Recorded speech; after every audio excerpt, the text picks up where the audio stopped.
Welcome to aishwaryam.builder. நான் இப்போ வந்து சோனி E10ல் வந்து எடுத்துகிட்டு இருக்கேன். வாங்கி ரொம்ப நாளாவது பயன்படுத்தினதே இல்லை. சரி இன்றைக்கி ட்ரை பண்ணலாம், இதில் வந்து ஒரு வீடியோ ஷூட் பண்ணலாம் அப்படின்னு சொல்லிட்டு ட்ரை பண்ணுறேன். இது வந்து ரோடு மைக்கு. நான் இது ரெண்டையும் அட்டாச் பண்ணி பண்ணதில்லை, இப்போ தான் ஃபஸ்ட்டு வீடியோ. இது வந்து நம்ம மடிப்பாக்கத்தில் பண்ணிகிட்ருக்க 2 டூப்ளெக்ஸ் வீடு. இதுதான் நீங்கள் பார்க்குறீங்க. இதோட என்ன ஸ்டேஜில் இருக்குது, உள்ளர எப்படி வந்திருக்கு அப்படிங்கிறதெல்லாம் நம்ம பார்க்கலாம். வீடியோக்களை போகலாம் வாங்க. இது வந்து நம்மளுடைய மடிப்பாக்கத்தில் இருக்கிற வீடு. இது வந்து இப்போ வந்து கிரவுண்ட் ஃப்ளோர் கட்டிட்டு ஃபஸ்ட் ஃப்ளோர் லிண்டர் லெவல் பண்ணியிருக்கோம். இது வந்து இப்போ காலம் ரைஸ் பண்ணிட்டு கட்டுவலை கட்டிகிட்டு இருக்கோம். இந்த சைட்டில் ஒரு 2 வீடுமே டிபிக்கலாக இருக்கும். அதனால் ஒரு வீடு எப்படி இருக்குன்னு பார்த்தோம்னாலே தெரிஞ்சிடும் நமக்கு.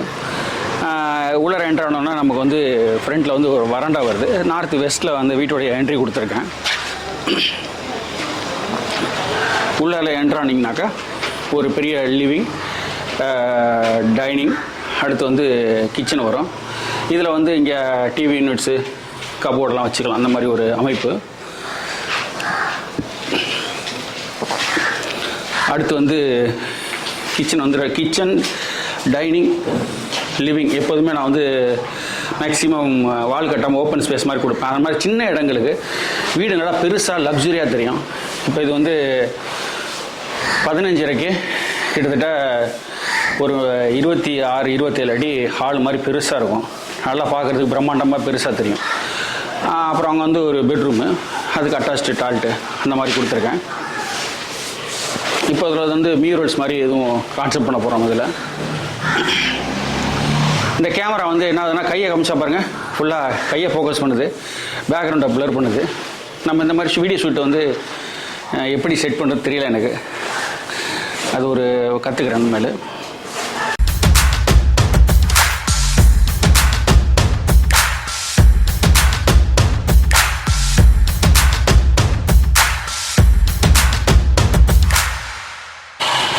வீடியோ கேமராவில் எடுக்கிறதுனால குவாலிட்டியாக இருக்குது. நம்மளை ஃபோக்கஸ் பண்ணுறதுனால இப்போ டீப் ஃபோக்கஸ்லாம் பண்ணிக்கலாம். பேக்ரவுண்டை வந்து பிளர் பண்ணோம், அந்த மாதிரிலாம் இருக்கும். இப்போ வந்து பிளராக காட்டுதா, பேக்ரவுண்டை கொஞ்சம் இந்த மாதிரிலாம் காட்டும். என் ஃபேஸை வந்து நல்லா ஃபோக்கஸ்டாக காட்டுது. இப்போ வந்து டீப் ஃபோக்கஸ் கிளியர் பண்ணிட்டேன், அதனால் வந்து எல்லாமே ஈவனாக காட்டும். அந்த மாதிரிலாம் இருக்கும் இதில். ஆனால் அந்த ஒயிட் ஆங்கிள் எனக்கு பிரச்சனை இருக்குது.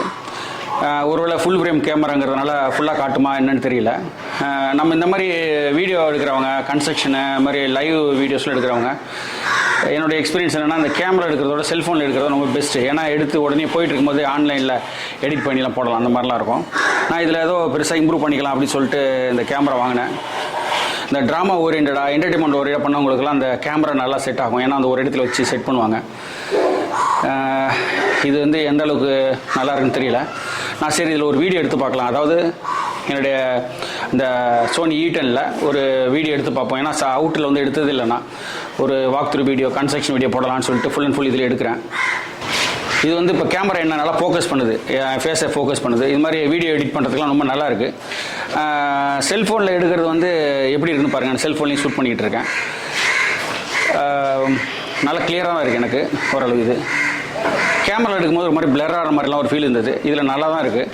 இருந்தாலும் நான் வந்து கேமராவில், அதாவது செல்ஃபோனில் எடுக்காமல் இப்போ தான் ஃபஸ்ட்டு கேமராவில் இந்த சைட் எடுக்கிறேன். எப்படி வருதுன்னு பார்க்கலாம் நம்ம. அதே மாதிரி இந்த சோனியில் வந்து என்ன பண்ணேன், கேமரா வாங்கிட்டு சோனியில் வந்து இந்த செல்ஃபி ஸ்டிக் ஒன்று வாங்கினேன். இது வந்து எனக்கு கையில் பார்த்தாக்கா இந்த மாதிரி, என் கை பெரிய கை, அதனால் கையில் வந்து பார்த்தா என்ன எக்ஸ்டன் ஆகணும். இன்னும் ஒரு 2 இன்ச்சு எக்ஸ்ட்ரா இருந்தால் கூட எனக்கு கம்ஃபர்டபுளாக இருந்திருக்கும். சோனியில் இல்லை, அதனால் எனக்கு இது பிடிக்கிறதுக்கு ஒரு மாதிரி அன்கம்ஃபர்டபுளாக இருக்குது. ஏன்னா பிடிக்கும் போது ஏதோ விழுந்துருமோன்ற மாதிரி ஒரு அன்ஃபினிஷ்டு ஃபீல் இருக்குது. இது கேமராலாம் வாங்குங்க, இது மாதிரி ரோடு மைக் கூட நல்ல குவாலிட்டியான தான் வாங்கினேன். ஆனால் அந்த செல்ஃபி ஸ்டிக்கு சோனியில் வாங்கணுமாங்கிறது கேள்வி. வேண்டாம், வேறு ஏதாவது கம்பெனிஸ் இருந்தால் வாங்குங்க. வேறு எதுவும் உங்களுக்கு தெரிஞ்சதுன்னா அதை கூட எனக்கு சொல்லுங்கள். அதாவது இந்த மாதிரி கேமராவுக்கு செல்ஃபி ஸ்டிக்கு எதுவும் வேறு கம்பெனிஸ் இருந்தால் கூட எனக்கு சொல்லுங்கள், நான் வாங்க பார்க்குறேன். இதுதான் ஃபஸ்ட்டு எனக்கு கேமரா. எப்போதுமே கேமரா வாங்கி பழகிட்டாங்கன்னா அடுத்தடுத்து கேமரா வாங்குவாங்க. நிறைய பேர் கேமரா ரிவ்யூ போகிறவங்களாம் பார்த்துருக்கேன். இப்போ இதுதான் நமக்கு ஃபஸ்ட்டு கேமரா. ஃபியூச்சரில் எப்படி போகுதுன்னு பார்க்கலாம். இது கொஞ்சம் கனமாக இருக்குது, எனக்கு கையை பிடிக்கும் போது வலிக்குது. அதாவது மொபைல் ரொம்ப ஈஸியாக, மொபைலில் நான் ஷூட் பண்ணுறது ரொம்ப ஈஸியாக இருக்கும், எனக்கு வெயிட்லெஸ்ஸாக இருக்கும். இது கேமராவில் ஷூட் பண்ணுறது வந்து எனக்கு ரொம்ப கையை வலிக்குது. ரொம்ப ஹார்டாக வெயிட்டாக இருக்குது. ஆனால் வந்து அது கண்டிப்பாக அதை விட இது குவாலிட்டியாக தான் இருக்கும்னு நினைக்கிறேன். பார்க்க ரெண்டையும் எடிட் பண்ணி போடும்போது நான் பார்க்குறேன் எப்படி இருக்குன்ட்டு. இன்றைக்கி கன்ஸ்ட்ரக்ஷன் வீடியோட என்னோடய கேமரா வீடியோ ரிவ்யூ தான் கொஞ்சம் அதிகமாக போடுறேன்னு நினைக்கிறேன்.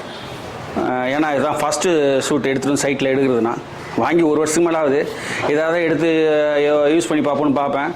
ஆனால் இதை எனக்கு அவ்வளோ ஐடியா இல்லை. ட்ரை பண்ணி பார்ப்பேன். எனக்கு வந்து அவ்வளோ சக்ஸஸாக இருக்காது. சரி இன்றைக்கி இறங்கி பார்த்துடலாம் அப்படின்னு சொல்லிட்டு இறங்கி இந்த வீடியோ எடுக்கிறேன். இதில் வந்து நான் 2-3 வீடியோ தான் பண்ணியிருக்கேன். ரொம்பலாம் வீடியோ பண்ணலை.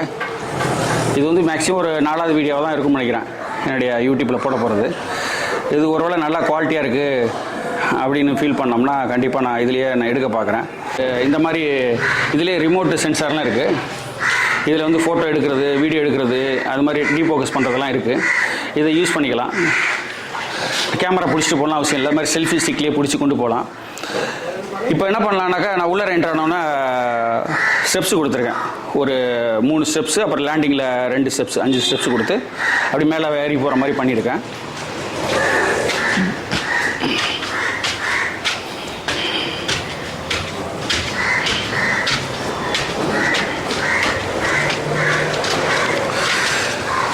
இது ஒரு பெரிய ஹாலு.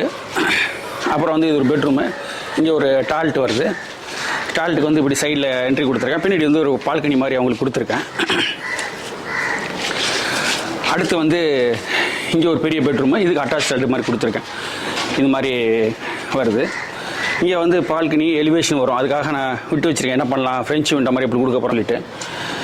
இப்போ வந்து நாங்கள் லிண்டல் லெவலுக்கு ஒர்க் பண்ணியிருக்கோம் வீடை. இப்போ லிண்டல் வந்து எங்கெங்கே வரணுமோ அங்கெல்லாம் கன்னி லிண்டல், கட் லிண்டல்லாம் வரும்.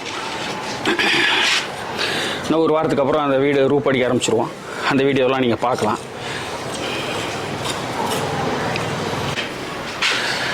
இப்போது நான் இந்த E10 சோனி கேமராவில் பேசிகிட்டு இருக்கேன். அதே மாதிரி என்னுடைய விவோ V20லையும் எடுத்துக்கிட்டு இருக்கேன்.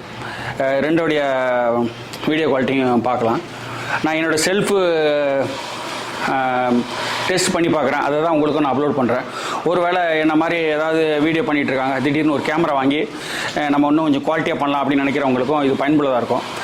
நான் நிறைய இந்த மாதிரி சில மார்க்கெட்டில் வரக்கூடிய டெக்னாலஜியில் எடுத்து வாங்கி பயன்படுத்த ட்ரை பண்ணுவேன். ஆனால் அதில் 1-2 எனக்கு வந்து அவ்வளோ சாட்டிஸ்ஃபைடாக இருக்கிறது இல்லை. அதே நேரத்தில் என்ன மாதிரி மூவிங்லேயே இருக்கிற, ஃபாஸ்ட் மூவிங்கில் இருக்கிற ஒர்க்கர்ஸு மாதிரி ஒரு பிஸ்னஸ் இருக்கிறவங்களுக்கு இந்த மாதிரி ஒரு செட் பண்ணி உட்காந்து வீடியோ எடுக்கிறதுக்கும் முடியறதில்ல. இன்றைக்கி நான் மெனக்கெட்டு இதெல்லாம் செட் பண்ணி ஒரு அந்த என்னுடைய மைண்ட் செட்டில் இதை உட்கார வச்சு பார்த்தேன். அதை தான் நான் உங்களுக்கு ஷேர் பண்ணுறேன். ரிவ்யூ வந்து சும்மா ஏதோ ஒரு பொருள் வருது, அதை உடனே ஒரு பாசிட்டிவ் ரிவ்யூ போடுன்னு சொல்லிட்டு ஏதோ பாசிட்டிவாக சொல்லிடுறாங்க. அது ப்ராக்டிக்கலாக நம்ம வந்து அப்ளை பண்ணி பார்க்கும்போது அதில் நிறைய டிஃபிகல்ட்டிஸ்லாம் இருக்குது. சில நேரங்களில் அது நமக்கு பயனுள்ளதாக இருக்காது. வேறு நம்ம வாங்கிட்டு அதோட நார்மலாக நம்ம லோ குவாலிட்டியிலே வச்சுட்டு ஒரு ஒர்க் பண்ணுறோம்ல, அதுவே நமக்கு பெஸ்ட்டாக கூட இருக்கும். இது ஆக்சுவலாக எனக்கு வந்து இதில் என்ன ஒரு டிஸ்அட்வான்டேஜ்னா எனக்கு கை வலிக்குது. இந்த ஒரு சின்ன கேமராவுக்கு எனக்கு கை வலிக்குது. மொபைலில் எடுத்தோன்னா அந்த கை வலி இருக்காது. இது ஜஸ்ட்டு 80,000 60,000 தான். இதுக்கு ஈக்குவலான கேமராலாம் எப்படி இருக்குன்னு பாருங்கள். இதோட குவாலிட்டியும் பார்க்கலாம். நான் வீடியோ எடிட் பண்ணும்போது தான் எனக்கே கம்பேர் பண்ணி பார்ப்பேன், தெரியும். அதனால் ராவாக எடுத்து பார்க்குறேன். அதான் உங்களுக்கும் ஷேர் பண்ணுறேன். இந்த செல்ஃபோனில் எடுக்கிறது எப்படி இருக்கும் அப்படின்னு சொல்லுங்கள். அதே நேரத்தில் இந்த மாதிரி கேமராவில் எடுக்கிறதும் எப்படி இருக்குன்னு சொல்லுங்கள். எனக்கு எப்போதுமே ஒரு மனசில் ஒரு சின்ன ஒரு நெருடல் இருக்கும். என்னென்னா, இந்த மாதிரி கேமரா வந்து எனக்கு ஒயிட் ஆங்கிளாக நல்லா எடுக்கணும். அதுக்கு என்ன மாதிரி லென்ஸ் போடணும்லாம் எனக்கு தெரியாது. இப்போ இந்த கேமராவில் வந்து இதுக்கு லென்ஸு கூட என்னன்னு தெரியல எனக்கு. நான் பார்த்து சொல்கிறேன், கீழே எழுதுகிறேன். அந்த லென்ஸ் தான் பயன்படுத்திகிட்டு இருக்கேன். அப்போ கேமராவில் யூஸ் பண்ணுறது ஓரளவு நல்லா ஒயிட் ஆங்கிளாக இருக்குது. இதே மாதிரி அதாவது மொபைலில் எடுக்கிறது வந்து ஒயிட் ஆங்கிள் நல்லா இருக்குது. இது மாதிரி கேமராவில் எடுக்கிறது எனக்கு அவ்வளோ பவுண்ட்ரியெல்லாம் தெரியல. இன்னும் எனக்கு கொஞ்சம் என்லாஜாக பெருசாக கொஞ்சம் தெரிஞ்சால் நல்லாயிருக்கும்.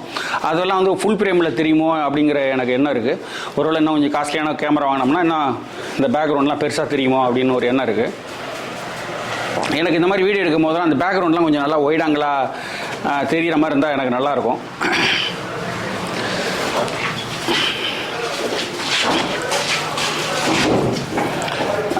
எதைப்படியோ பார்க்கலாம். 2 வீடியோ நான் மிக்ஸ் பண்ணி போடுறேன், பாருங்கள் எப்படி இருக்குது. அந்த சோனி E10ல் எடுத்தது எப்படி இருக்குது, அதே மாதிரி என்னுடைய விவோ 20 எடுத்தது கேமராவில் எடுத்தது எப்படின்னு பாருங்கள். இதோடலாம் பெஸ்ட் கேமராலாம் இப்போ வந்துருச்சு. நான் வந்து வாங்கினது 2 வருஷம் முடியல அந்த செல்ஃபோனு. அதனால் அதையும் கம்பேர் பண்ணி பார்க்க முடியாது. இருந்தாலும் எனக்கு என்னால் என்ன யோசிக்க முடியுதுன்னா, இந்த சோனியில் வந்து எடுத்தது வந்து இந்த பவுண்ட்ரி எனக்கு வந்து சின்னமாக தெரியுது. அதில் கேமராவில் எடுக்கிறது வந்து நல்லா ஒய்டாக நமக்கு கிடைக்கும். அதாவது ஓரளவு மக்களுக்கு புரியக்கூடிய அளவுக்கு, நம்ம சொல்லக்கூடிய அளவுக்கு அந்த பேக்ரவுண்டோட ஃப்ரேம் கிடைக்கும். அந்த ஒரு சின்ன டிஃப்ரென்ஸ் நான் அந்த இதில் பார்க்குறேன். கண்டிப்பாக வீடியோ குவாலிட்டிங்கிறது வந்து கேமராவோட, அதாவது மொபைலோட கேமரா வந்து பெஸ்ட்டாக தான் இருக்கும் எப்போதும்.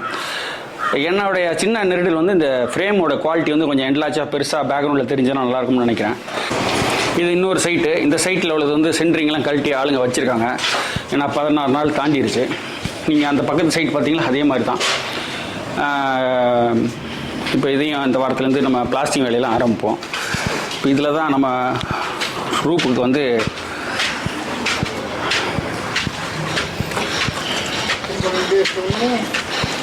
இதில் வந்து காலம் ரைஸ் பண்ணிவிட்டு இப்போ இதெல்லாம் கட்டுவலை கட்டிகிட்ருக்கோம். பக்கத்தில் வந்து நம்ம லிண்டல் வரைக்கும் கட்டுவலை கட்டியிருக்கோம்ல.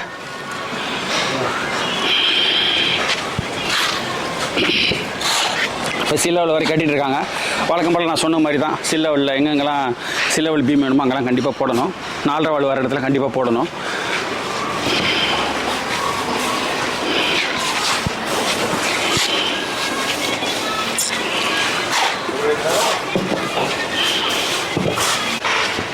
ஹாய் டேய் பையா, ஹாய் சொல்லு. ஹாய் சொல்லு.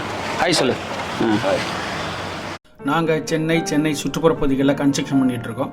இந்த ஏரியாவில் கன்ஸ்ட்ரக்ஷன் விருப்பப்படுறவங்க நீங்கள் எங்களை வந்து வாட்ஸ்அப்பில் மெயிலில் தொடர்பு கொள்ளுங்கள். உங்களுடைய பேர் என்ன, எந்த ஊரில் வீடு கட்டணும், உங்கள் இடத்தோட நீளம் அகலம் என்ன, எந்த திசையில் சைட்டு அமைஞ்சிருக்கு, என்ன பட்ஜெட்டில் வீடுகள் கட்டணும், ரெக்குவயர்மெண்ட்ஸ் என்ன மாதிரி வீடு கட்டணும், அதெல்லாம் தெளிவாக எனக்கு வாட்ஸ்அப்லேயோ மெயிலையோ அனுப்பி வைங்க. அதை பார்த்துட்டு நான் ஃப்ரீயாக இருக்கும்போது உங்களுக்கு ரிப்ளை பண்ணுறேன். ஃபர்தராக நம்ம உங்கள் ப்ராஜெக்ட் பற்றி பேசலாம். மேலும் வெளியூர்களில் இருக்கிறீங்கன்னா உங்களுக்கு வந்து ஆர்கிடெக்சர் டிராயிங் சர்வீஸ் பண்ணி தரலாம். ஸ்கீம் டிராயிங்கு, வாஸ்து டிராயிங்ஸு, அது மாதிரி structural drawings, interior view, exterior 3D view அதெல்லாம் பண்ணி தரலாம். அது சாம்பிள் பார்க்கணுன்னா நீங்கள் வந்து ஐஸ்வர்யம் ஆர்கிடெக்ட்ங்கிற யூடியூப் சேனல் போய் பாருங்கள், அதில் இருக்கும். அந்த மாதிரி உங்களுக்கு டிராயிங் சர்வீஸ்லாம் பண்ணி தரலாம். மேலும் நீங்கள் சென்னையில் இருக்கிறீங்கன்னா நீங்கள் வந்து தொடர்பு கொள்ளுங்கள். நம்ம கன்ஸ்ட்ரக்ஷன் வித் ஆர்கிடெக்சர் டிராயிங்ஸோட உங்களுக்கு சர்வீஸ் பண்ணுறதுக்கு நாங்கள் ரெடியாக இருக்கோம். ஃபேஸ்புக்கில் வந்து ஐஸ்வர்யம் பில்டர்னு அடிங்க. எங்களுடைய ஃபேஸ்புக் பேஜை நீங்கள் தொடரலாம். இதன் மூலம் வந்து எங்களுடைய டெய்லி ஆக்டிவிட்டீஸு, ப்ராஜெக்ட்ஸு எல்லாத்தையும் பற்றி பார்க்கலாம் நீங்கள்.